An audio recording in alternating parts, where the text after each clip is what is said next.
All right, today we're diving into a concept that is actively reshaping global power right now. It's called sovereign AI. And yeah, it sounds like something straight out of science fiction, but trust me, it's very, very real.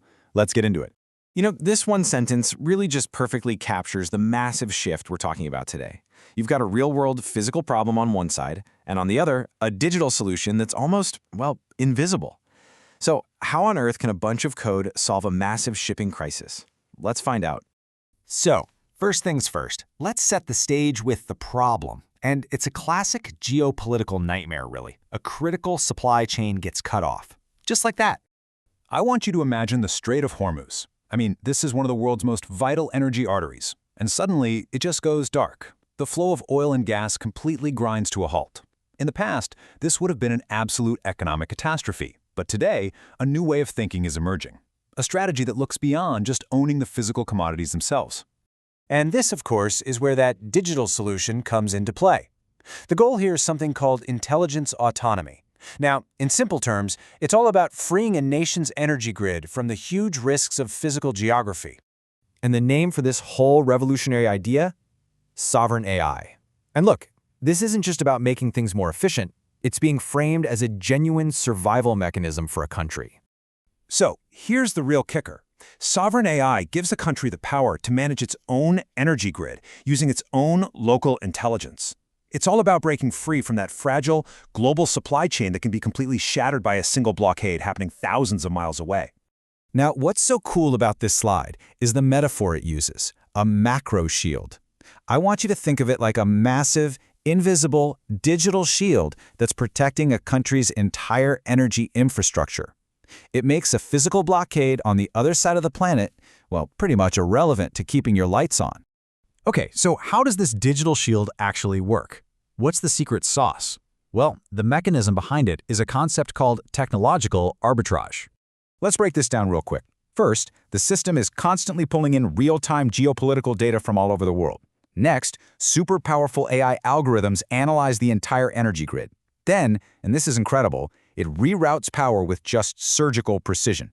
And this is the key part. It does all of this so fast that it completely bypasses the market panic that would normally send prices through the roof.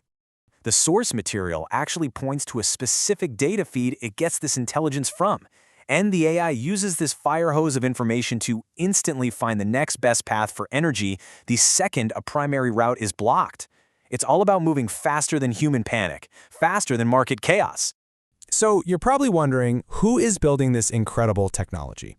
You might think it's governments, right? But what our source says is that it's actually massive private firms, which it calls shadow utilities. This slide right here really lays out the strategic shift perfectly. We're talking about huge firms like BlackRock and Brookfield totally changing their playbook. See, the old strategy was all about owning physical stuff, the pipelines, the tankers, the raw commodities. But the new strategy, it's about owning the intelligence layer. It's about buying the silicon chips and owning the AI that controls the flow of everything. They're the ones building the macro shield.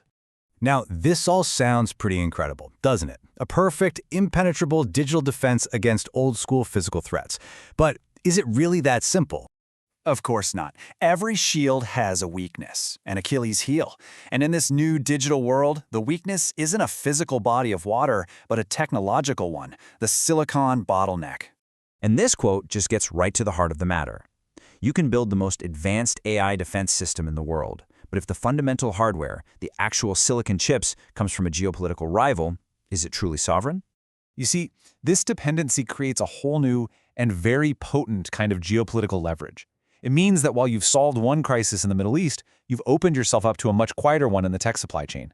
A nation's dominance in AI hardware suddenly becomes this incredibly powerful tool to get concessions, to influence trade, and to shape global politics. The choke point hasn't disappeared, it's just shifted from a physical strait to a highly controlled semiconductor factory.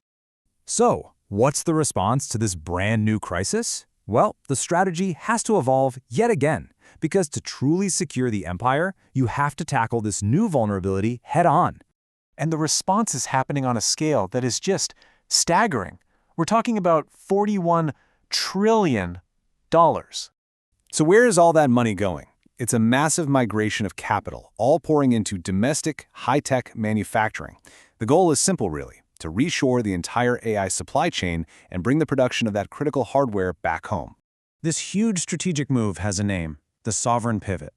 It's the realization that true intelligence autonomy, the real security from that macro shield, is absolutely impossible without controlling the physical hardware it's built on.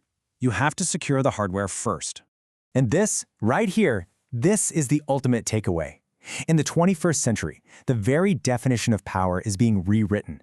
Owning the raw resource, the oil, the gas, that's becoming less and less important than owning and mastering the intelligence that controls how it's all distributed.